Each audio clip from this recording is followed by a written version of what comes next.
कितना बड़ा मॉड्यूल चल रहा है, और टारगेट है गजवा हिंद। टारगेट है कि 2047 तक गजवा हिंद करना है। उनका मन इसलिए बढ़ा हुआ है क्योंकि बहुत सारे स्थानों पे गजवा हिंद कर लिया। जो दुर्योधन का ननिहाल, जहां से माता गांधारी आई थी, वहां गजवा हिंद करके उसको अफगानिस्तान बना लिया। राजा भरत का ननिहाल, जहां से माता कैकेयी आई थी, वहां गजवा हिंद करके पाकिस्तान बना लिया।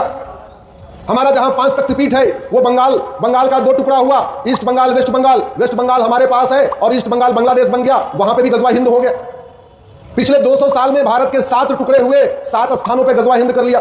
पिछले 2000 साल में भारत के 25 टुकड़े हुए, उन सारे स्थानों पे भी बड़ा सफल हो गया। अब बचा हुआ है भारत। भारत में भी बहुत हद तक सफल हो चुके हैं। आप लोगों को जान के आश्चर्य होगा, भारत में 28 राज्य हैं, 8 केंद्र शासित प्रदेश टोटल हो गए 36 में से 9 राज्यों में हिंदू खत्म हो गए हैं या बिल्कुल कम हो गए हैं। भारत में 800 जिले हैं, 800 जिलों में से 200 जिलों की डेमोग्राफी बदल गई है। भारत में 6000 तहसीलें हैं, उसमें से 1500 तहसीलों की डेमोग्राफी बदल गई है।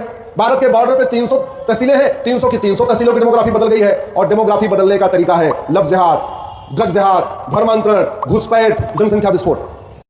देख लिया आप लोगों ने वीडियो, तो नहीं समझ में आया तो कभी भी नहीं आएगा।